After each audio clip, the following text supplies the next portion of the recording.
Okay, thanks everyone. I'm Elliott and this is Maya, and then she left. Excellent. I love hearing everyone's pets in the background. Okay, so I am a counseling psychologist. I'm based in Cape Town.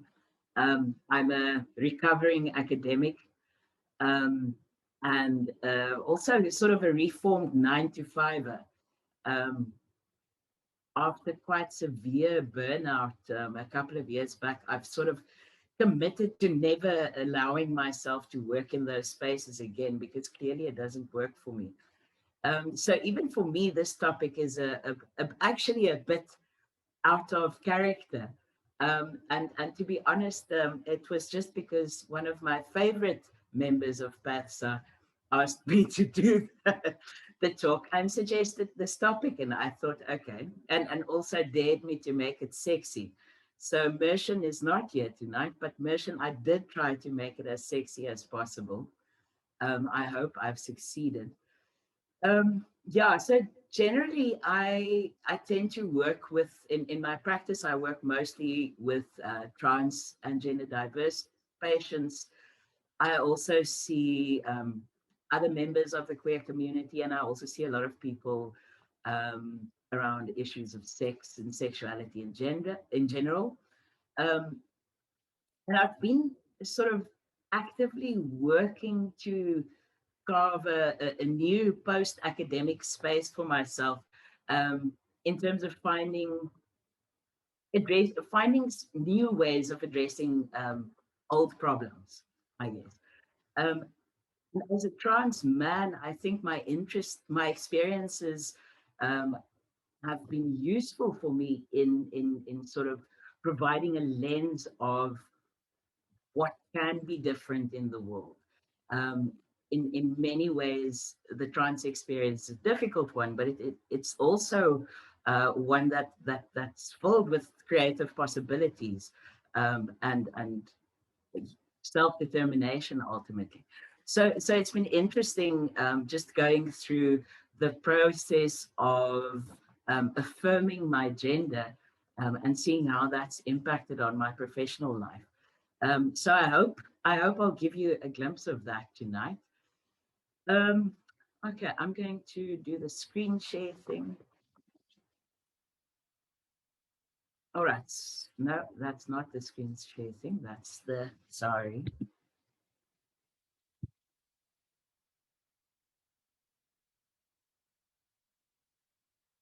Um, I practiced it earlier without any glitch. There you go. Okay, so I'm going to, the poster said trans-friendly workspaces.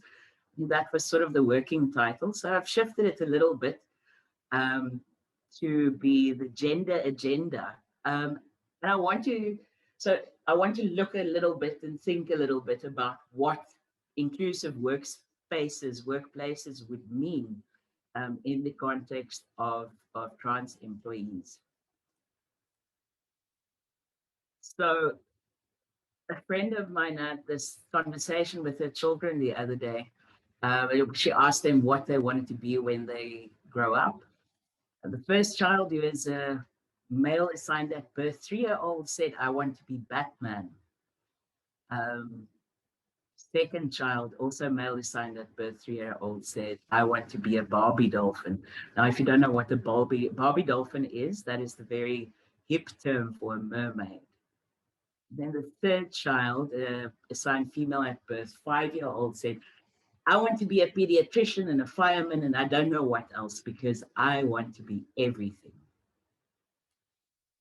I saw this excerpt on my Facebook feed yesterday, and I had to ask my friend if I could use this tonight because it, for me, was such an interesting illustration of where we are at in terms of gender divided jobs and careers.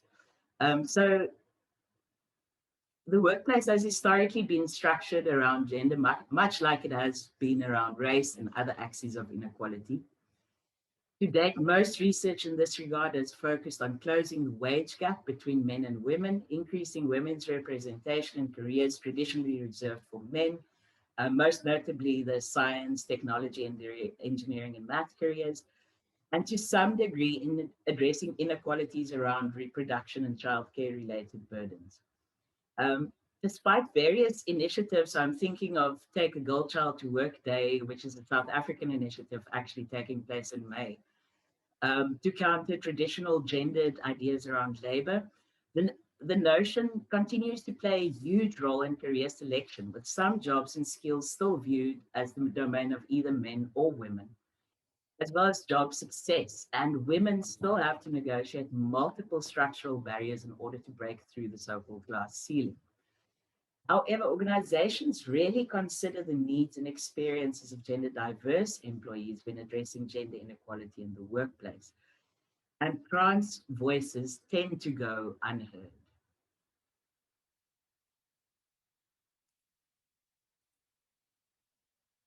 So most studies on gender diversity in the workplace are focused on, or gender diversity in general, sorry, are focused on health and psychosocial aspects of the trans experience. So you'll get thousands upon thousands of Google Scholar hits for stuff around trans healthcare, trans mental healthcare.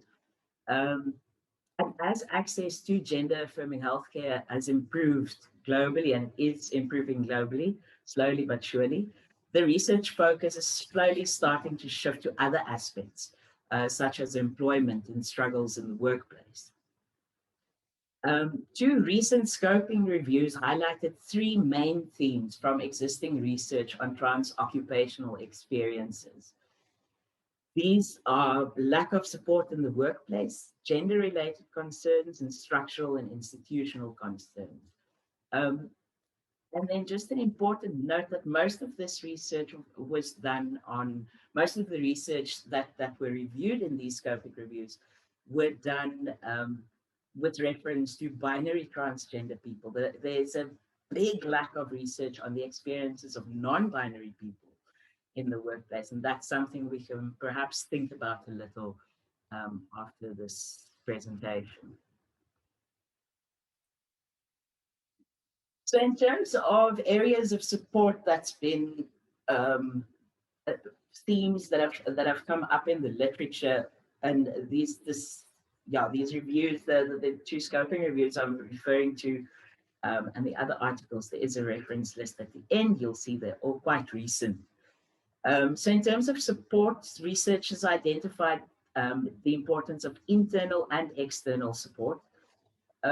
Workplace support is important to the health of all employees, but lack of support has been linked to extreme negative mental health outcomes for trans employees in particular.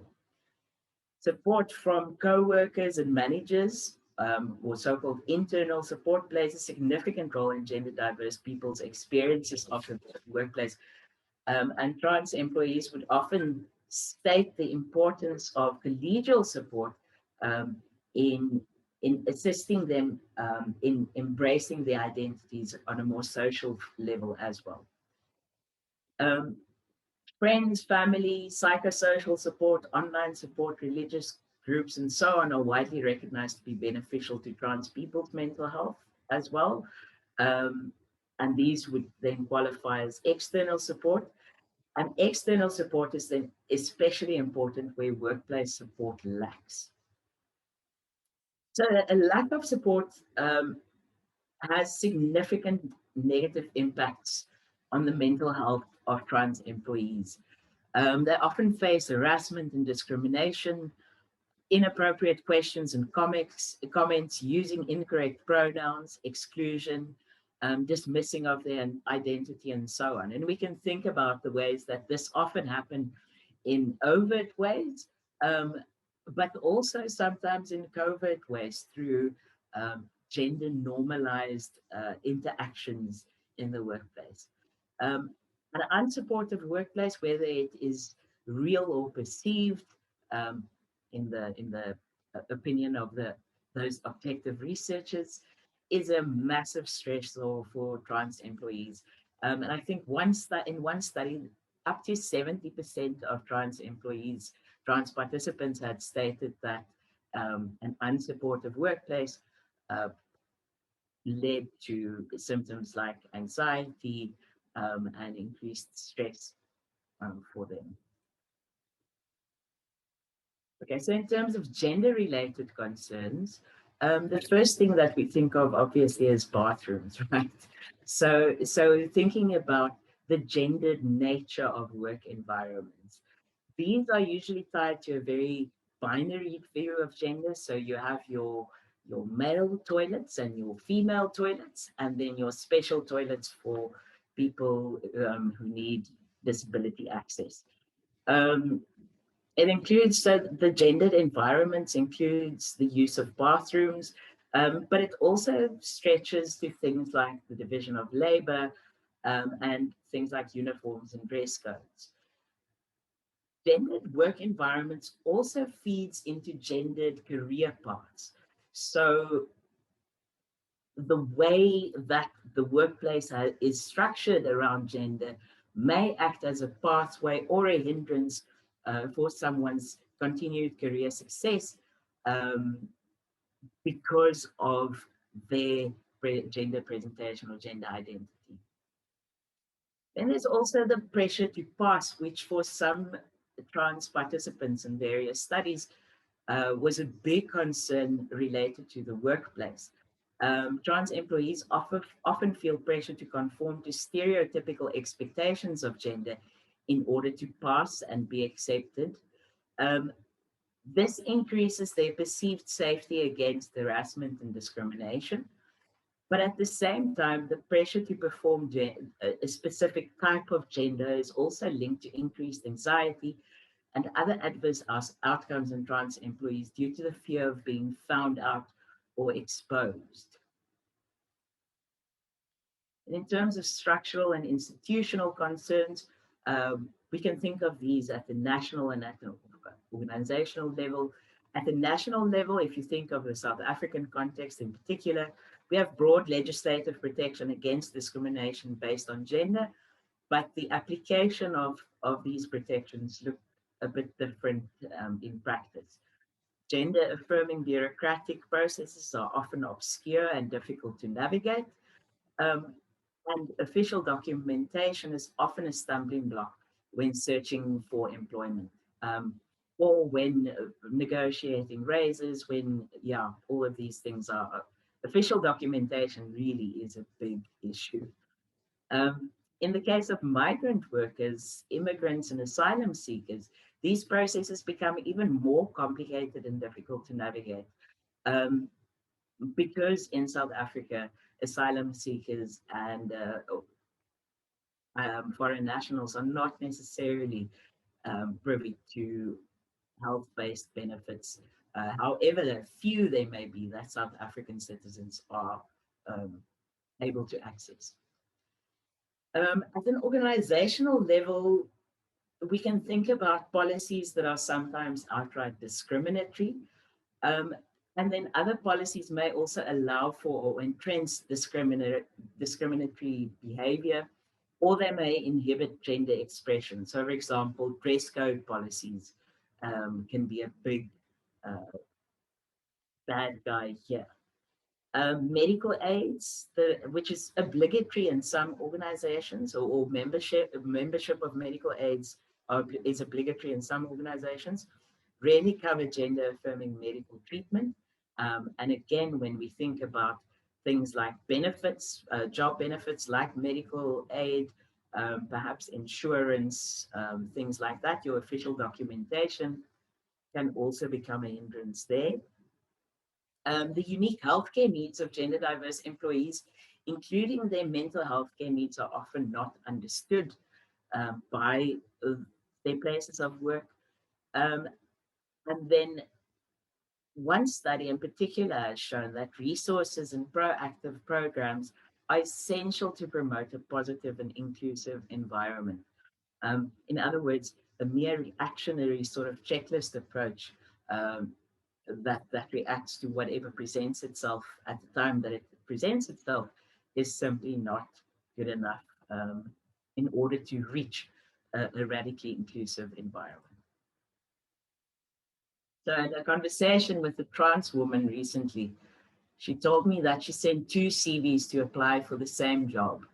One uses my dead name and the other uses my new name. My documents have not been changed yet, so things like job applications become complicated. How funny will it be if both my applications are shortlisted? I asked, what will you do if that happens? I will go as me, obviously, she responded. So for me, a big lack of the research that has gone into trans experiences in the workplace is that it does exactly this. It approaches the issue um, from the position of fixing the trans problem in the workplace, um, regardless of intent. If we want to establish real systemic change, then I would argue your approach needs to be informed by quintessential values um, described by your organization. So I essentially want to argue that instead of fixing the gender of issues in the workplace, we should think about how to undo gender in the workplace. How do we unravel or extricate this notion of workplace and work from our understandings of gender, which is so intricately tied to how we see and make sense of the world. So regimes of inequality are hard to change, especially when the mechanisms that keep them in place, for example, cis-normativity, remain invisible. One of the labors of gender diverse people in the workplace is making such mechanisms visible. First through their own discomfort with the mechanisms, then through the discomfort of their co-workers and managers. According to systems theory, when the equilibrium of a system is threatened, the system will work to maintain that equilibrium. However, when the cis-normative equilibrium of a workplace is threatened through the visibilization of oppressive practices, organizational discomfort may give rise to reactionary interventions.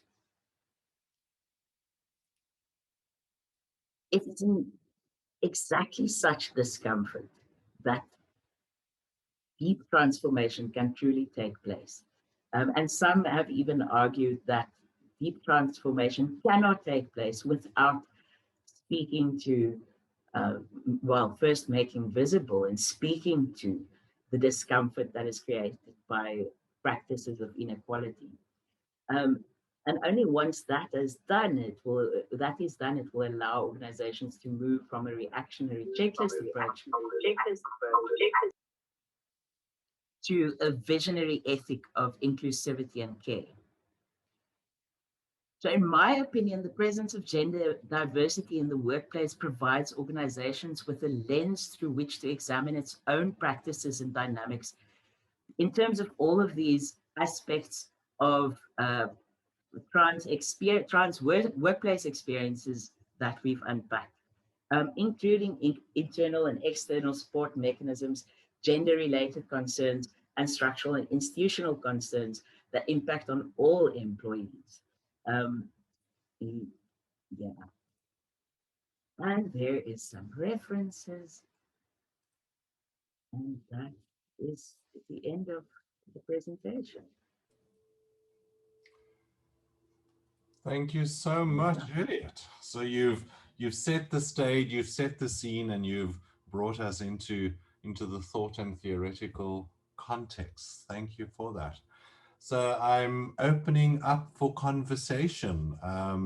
For if anyone has some thoughts or reflections or questions, if I may maybe kick us off, if that's okay, Elliott. One of the I through the years have been involved alongside and partnered and joined a number of my adult transgender clients that were employed at the time that I was seeing them. And so part of the work that I would do was um, to partner with my client and to then negotiate entry into their workspace, to negotiate entries so that we could roll out the process for the client, for example, to socially transition in their place of work. And it was always really quite challenging for me for a long time to try and figure that out.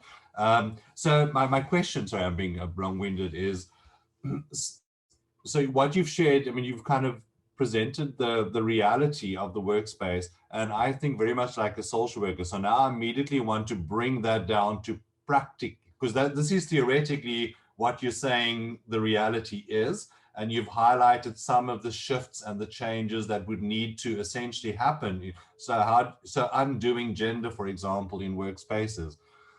In your opinion, thinking about the work environment, who do we target, or who should be the targeted change agents in the existing workspaces? That's going to, like, for example, we know within our context, in the healthcare field, we know if you're not going to have healthcare practitioners on board, driving this process within healthcare, the access to healthcare is not going to happen. So I guess the question is, in the workspace environment, who are the equivalent to the healthcare practitioners in our environment that are the people that's going to need to understand what you've shared now and then bring about this change? So who are the change agents?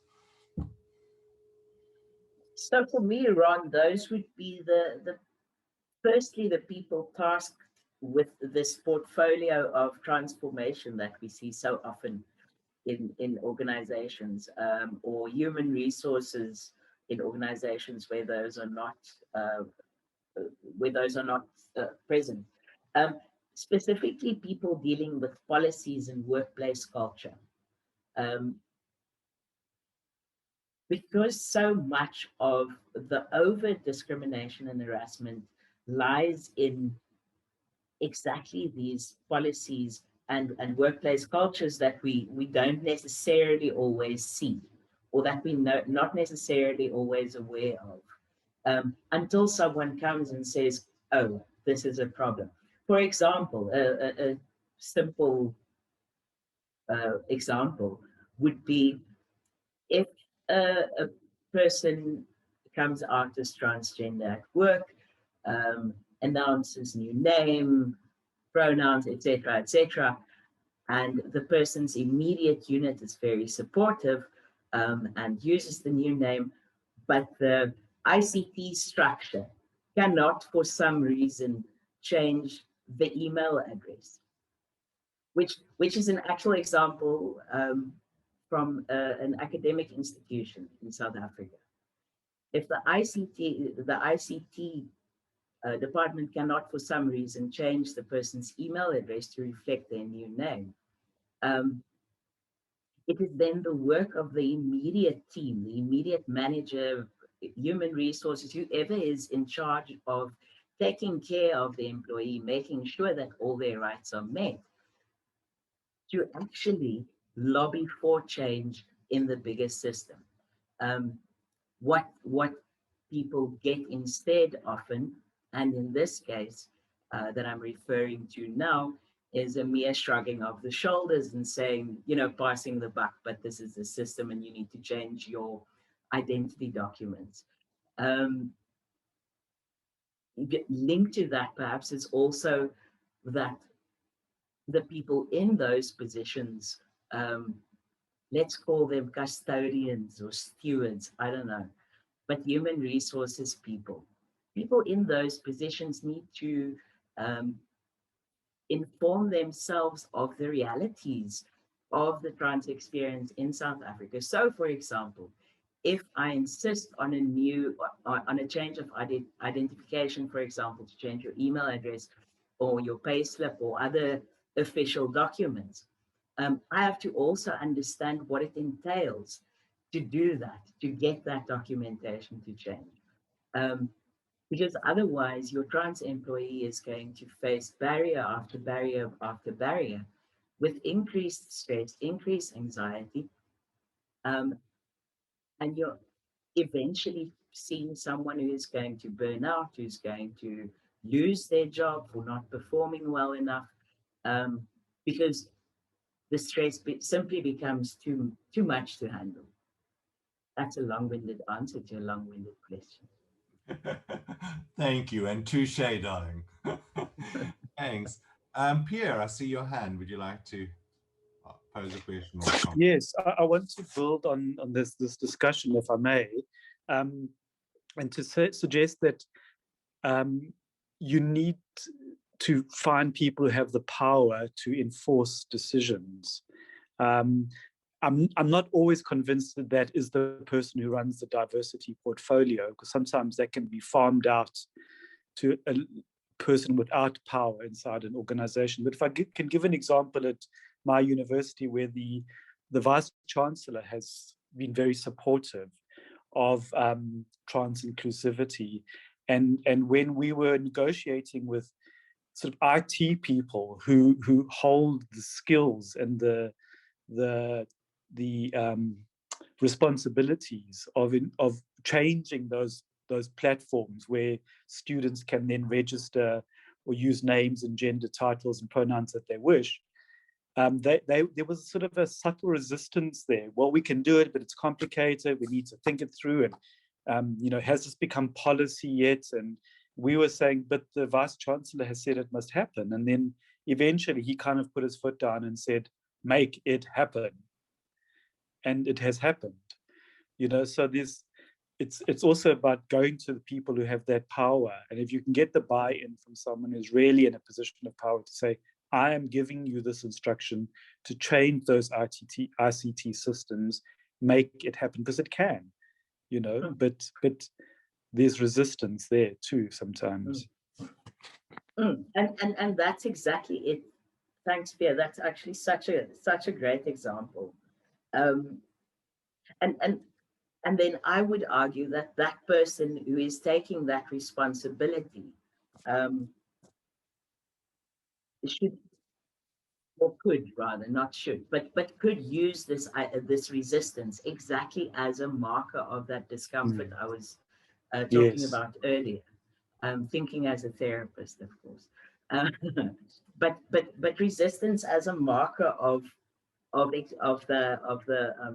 the structural barriers and the related discomfort, and that could be so productive, very productively used for interventions that stymie or that drive real deep transformation. Thank you. Anyone else have some reflections, thoughts, or questions for Elliott?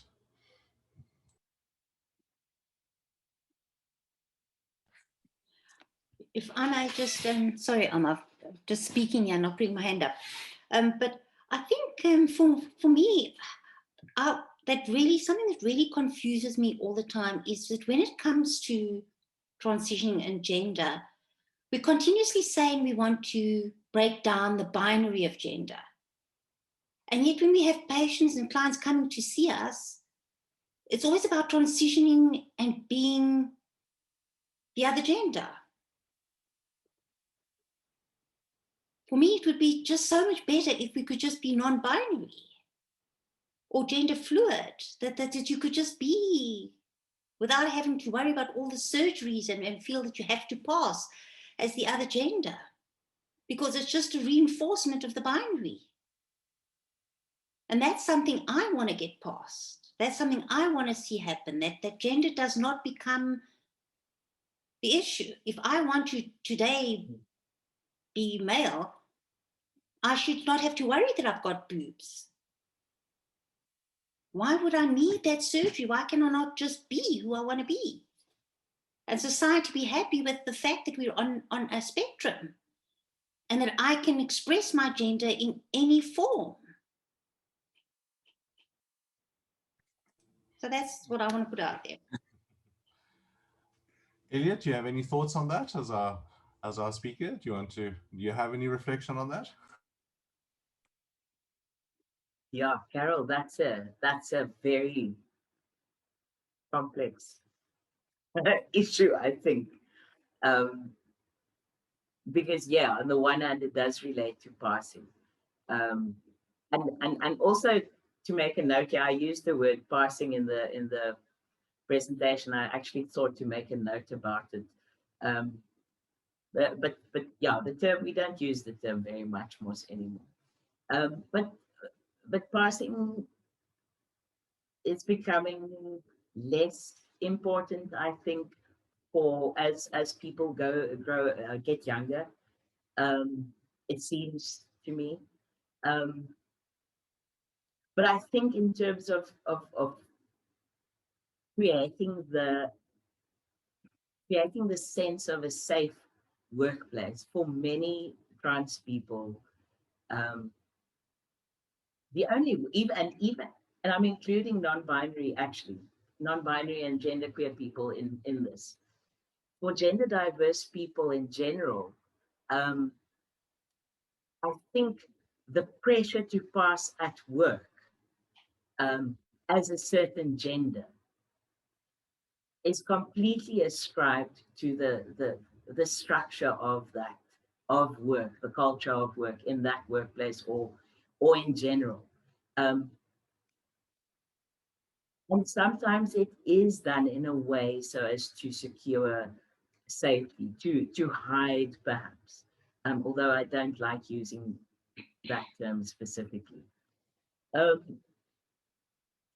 this is what needs to be challenged, though, and this is, yeah, for me, this is what you're also raising, is that this is exactly what needs to be challenged.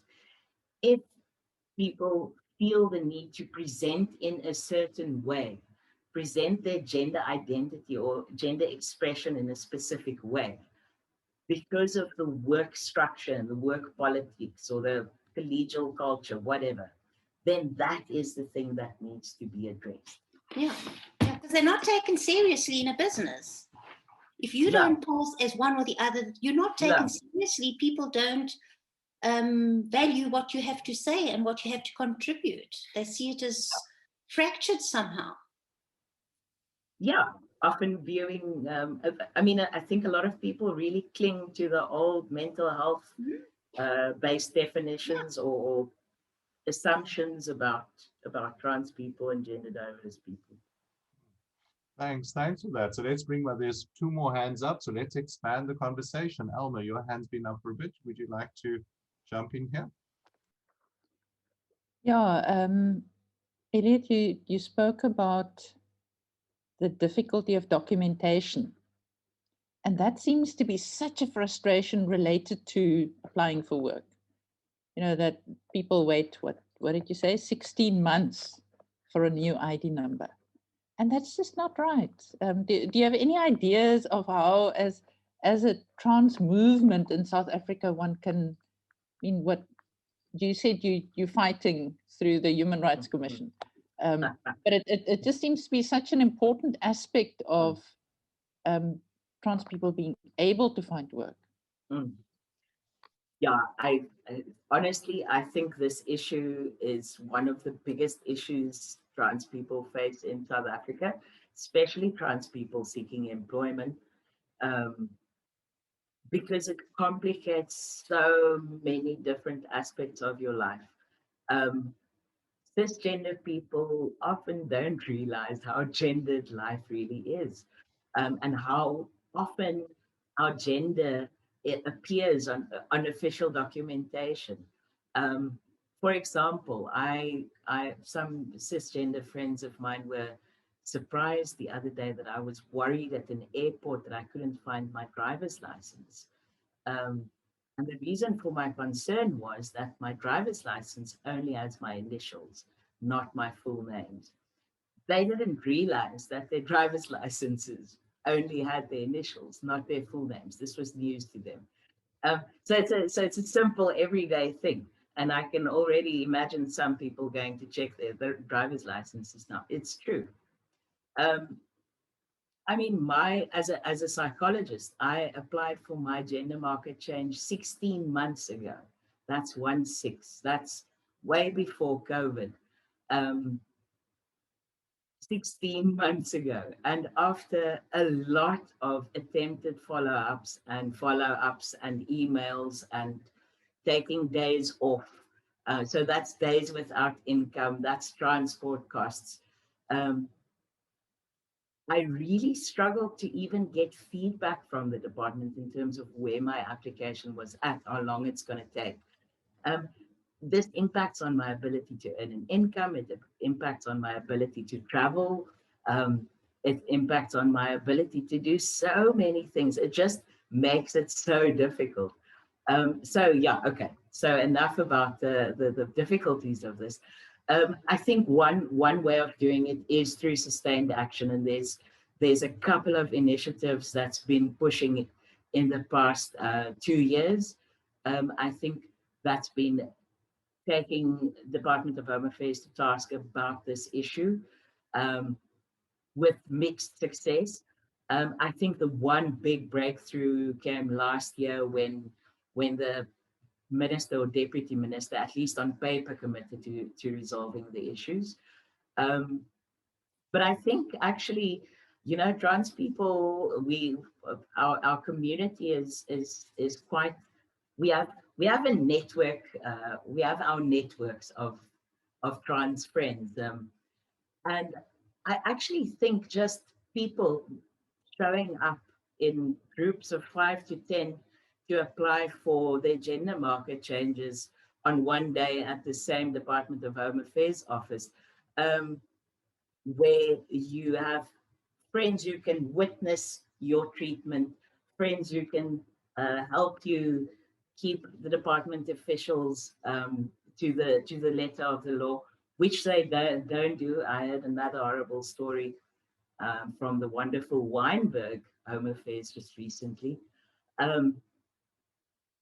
So I think kind of if we need to start thinking about solutions like that, where we're not necessarily waiting for organizations or people to contact the government, but where we actually say, let's organize amongst ourselves and go together to these places to witness, to bear witness to the treatment that we get, and to also start keeping the people who are supposed to providing these services, making it easier for us to keep them accountable.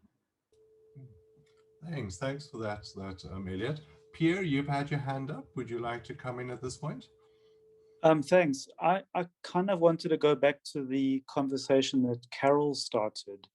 You know, I'm working with a young trans male student, and in a recent session, which, mind you, we're conducting over WhatsApp text versions of counseling, so that's quite intriguing in terms of the pace and rhythm of it.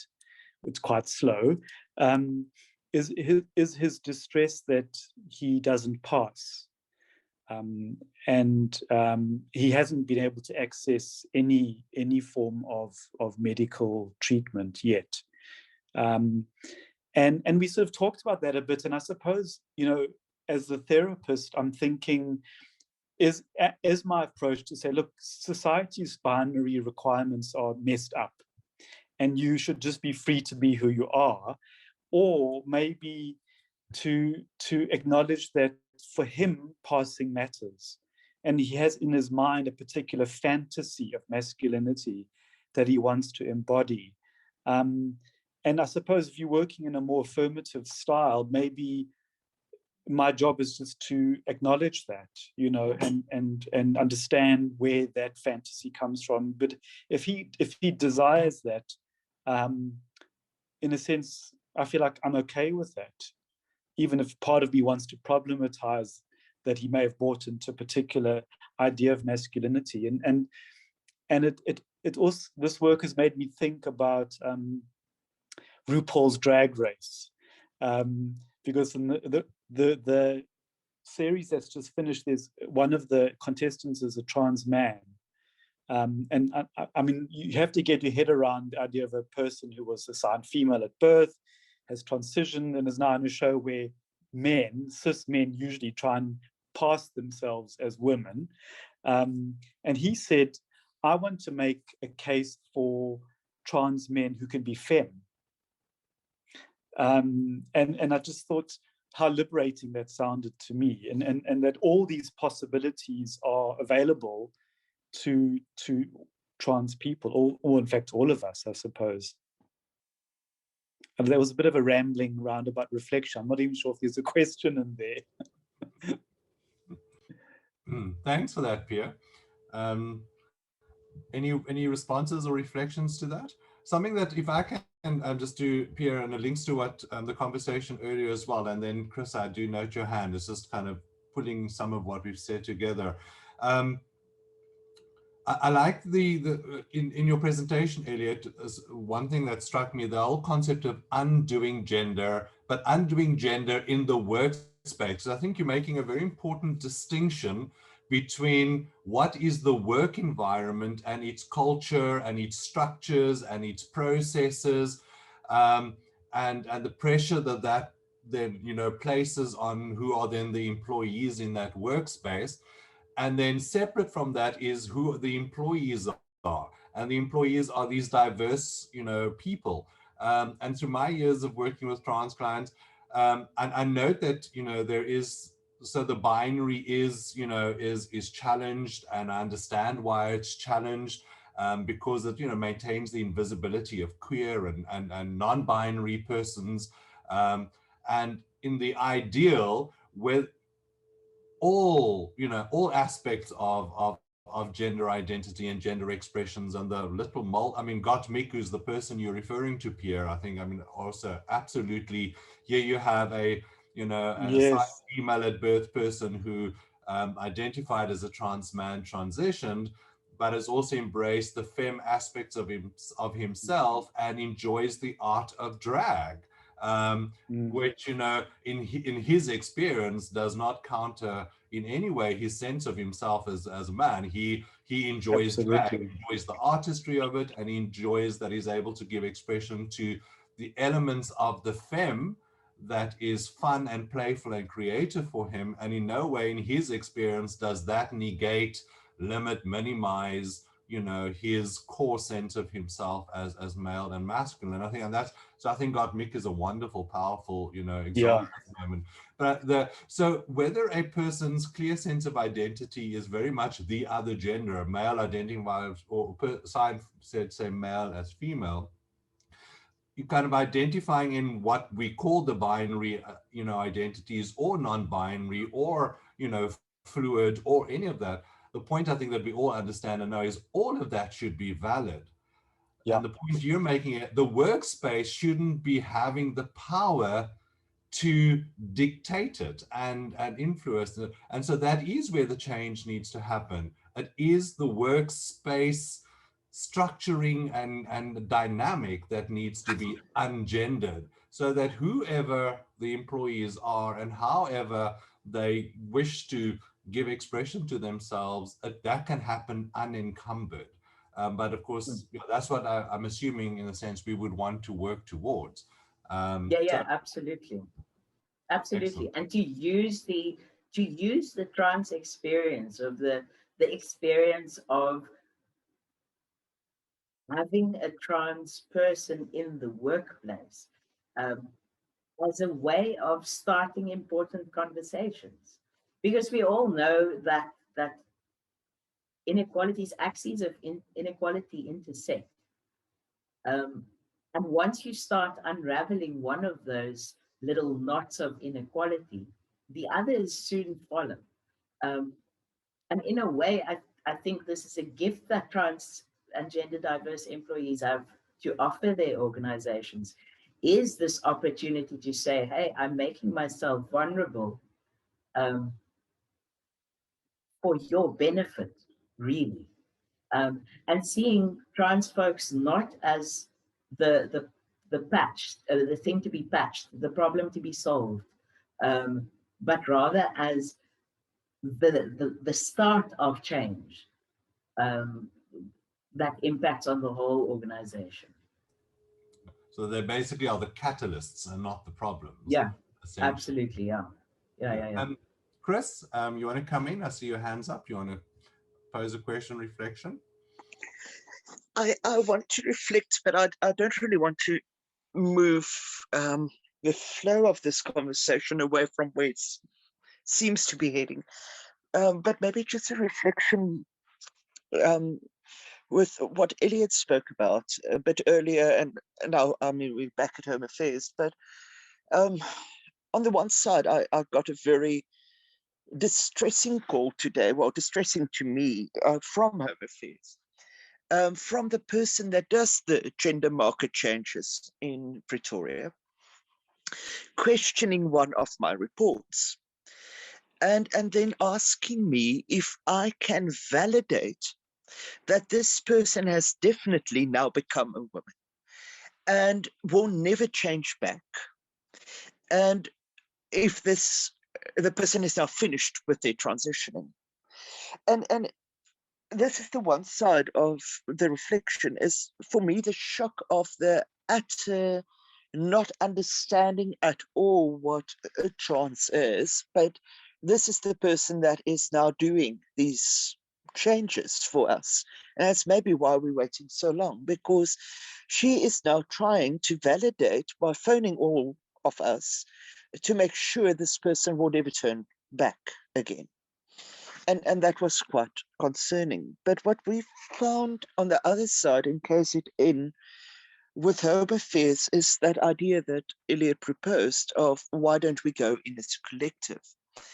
And what has been wonderful to see with our trans groups here is literally when they access from the hospital to accessing Home Affairs, wherever they go, they usually try and go at least in a pair, if not in a group.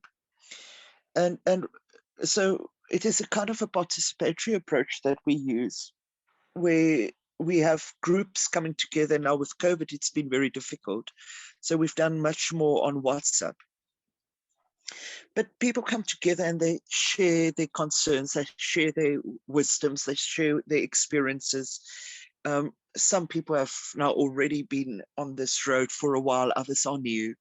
And each can learn from one another. And that has been quite amazing.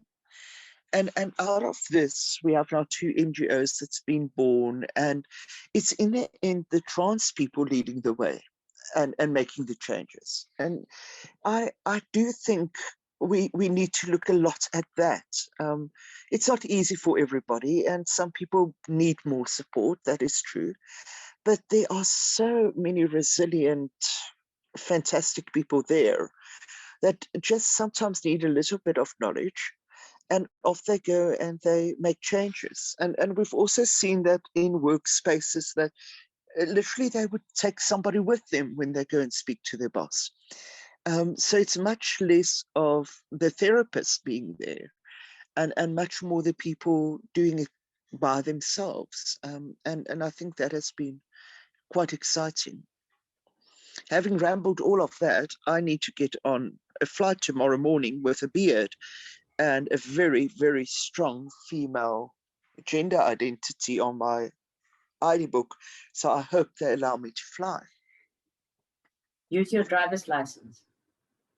I might have to.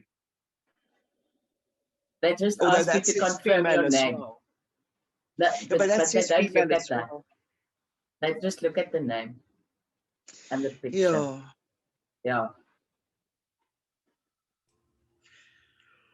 But in any case, so yeah, I really think that in the end, trans people can do a lot by themselves. And it's in the end us that need to empower ourselves to change the workspaces and support one another. So if I can just connect to what Chris has just said, for me, then there is also a role for allies. People often ask, how can I be a good ally? So actually to make yourself available to act as support. To act as support for trans friends, trans colleagues, trans family members, when they go to change their documents, when they go to medical appointments, when they go to speak to the boss or HR, whatever. Just the knowledge that someone is there with you is an immense relief, because as you just, I mean, the stories that's coming out of Home Affairs at the moment seems to be escalating a bit. Actually, it's concerning. Um, but the actual emotional toll on people in terms of applying and going through the bureaucratic process, um, like, yes, community support, but also support from allies. This is where allies can be really, really useful. Mm. Thanks for that. Maybe just another thought, if someone else can jump in as well. One of my concerns, I guess, is, yeah, absolutely, and we've seen, the most, I think, often sometimes the most significant and profound changes that have happened in various spaces, and including in workspaces where I've been able to see, working alongside clients, is when it is the transgender person within the workspace speaking up for themselves, and wanting to claim their right to be their true authentic selves in the workspace, and then that has a whole knock-on effect. But it's very much begun by and driven by, and that's a significant amount of weight and responsibility that the transgender person takes on themselves when they already are carrying so much already.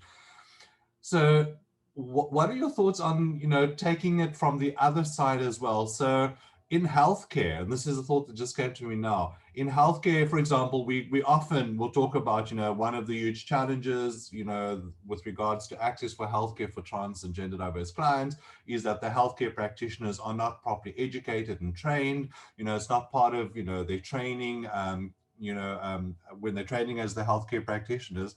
And I was wondering, could an argument be made similar for the business world? So when when people are being trained in labor relations, are being trained in HR, when people are moving into management positions and they now need to go for management training, is there an argument then to be made that just like healthcare practitioners need to have included in their training and being skilled, so too in workspaces should people, when they're being trained in management, in labor relations, in human resources, for example, that in their training it should include elements of, so when diversity is a factor as a manager, as an HR, as a labor, including when an employee is trans, for example, these are the policy level, the systemic level, the relational levels. Should that not also be, so it's not left up to only the trans person who finds himself in a particular work environment that now has to get the process going? Shouldn't we be trying to work from both directions? Anyway, that's just a thought. I don't know if you want to respond to that, Elliott, or anyone else wants to. Absolutely, Ron. I think Elma might have some interesting things to say about including trans content in or gender affirming content in curricula. So absolutely, yes. I think anyone that works with humans really should have some knowledge of just the fact that gender diversity is the thing, basically. But ultimately, I really dislike the idea that otherness is always patched onto a course as an optional extra. The LGBT module and the disability module and the race module, because it really just reaffirms the, the reality that the system sees itself as cis, straight, white, male, blah, blah, blah, blah, blah. And really, ultimately, yes, we do need that education, and we need it at the university level, and we need it at perhaps at an organizational level through targeted interventions and programs. But we also need to challenge the systems to the educational systems, various educational systems, to mainstream gender diversity as it should other axes of inequality. Because ultimately we want to move to a space where this is not weird, or different or other.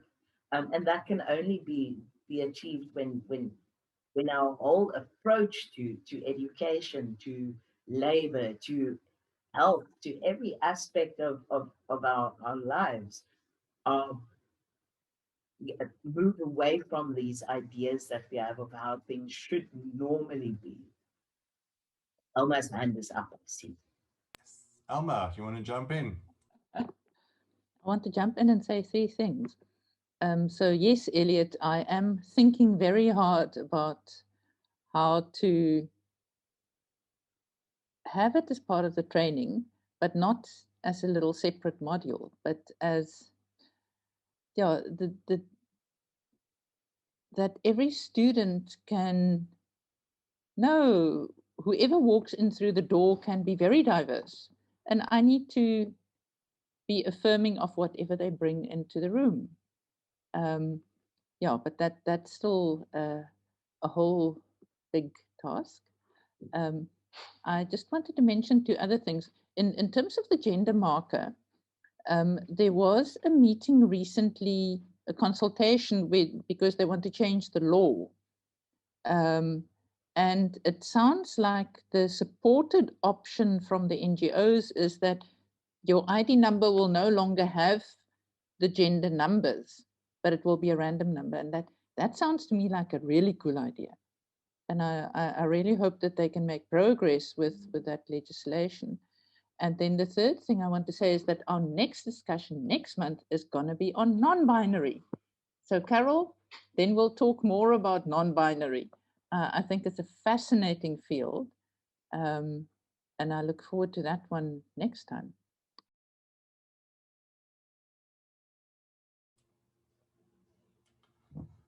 Okay.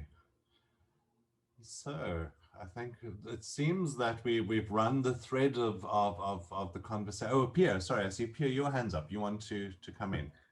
I could weave this thread back in or start a new one.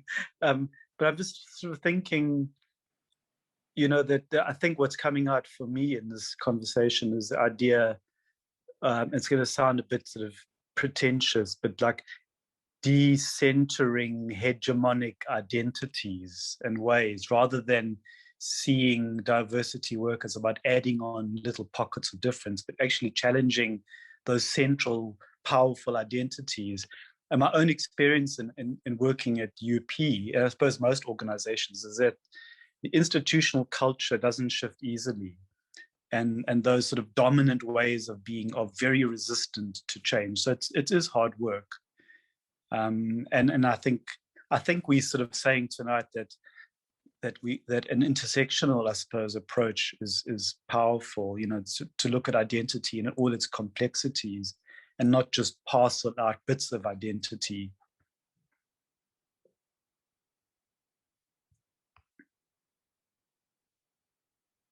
Silence.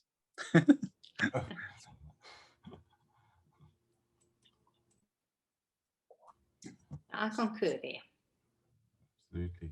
And yeah, and what I guess I'm hearing, and if we pull it all together, in the end, you know, kind of essentially a multi-pronged approach, you know, the transgender person, training, education, you know, and I agree. I mean, and I'm sometimes unpopular with the kind of reflection I'm going to make is what I sometimes get frustrated at, and again, so not to put too a fine point, the social worker in me that always wants to become very practical about, so we understand, we're talking about things conceptually and we understand the thrust of what we are saying, you know, theoretically, but then getting that translated into reality is, you know, how do you operationalize it? How do we actually make this work? And that's often where we get confronted, as you were saying, Pierre. I mean, many of the workspace institutions are still so powerfully held together by, you know, the cis normative, the hetero, that, you know, to the project of deconstruction it's a complex project, and I think we must always have the ideal and we need to work towards the ideal, but sometimes the journey towards the ideal, it's messy and it's bits and pieces, and it's ugly and it's good, and that's also, you know, what the thinking still needs to do. How do you practically, you know, get at this in ways that are going to actually bring about the change, which I think is harder. Yes.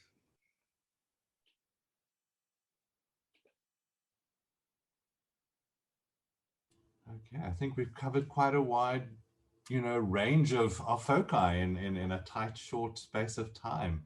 Elliott, do you maybe have any kind of, do you want to have any kind of closing comments in rounding off your topic for tonight? Any closing what have you taken away? You presented what you have to us, and you've now engaged with this bunch here in conversation. What are you maybe taking away from the conversation as our guest speaker tonight? I mean, I think it just every time I talk about these issues and I engage with people around it, I become aware of how many issues there really are. And perhaps that is exactly it, the point of conversations like this, to make us aware of the finer points of what we think we know.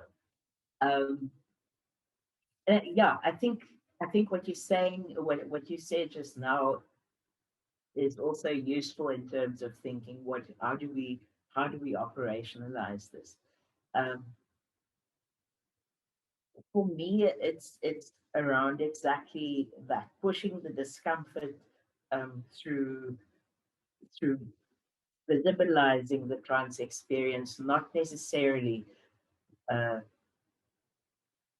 being done by trans people themselves, but also being done by the organizations and people who staff organizations, people who make up organizations, in terms of highlighting the different things that may be better. I think for me, that's the only way to make that, in my head, that makes sense in attacking this issue, is to do it from various angles, and to really make our voices so loud that that people don't have to have no other choice but to listen.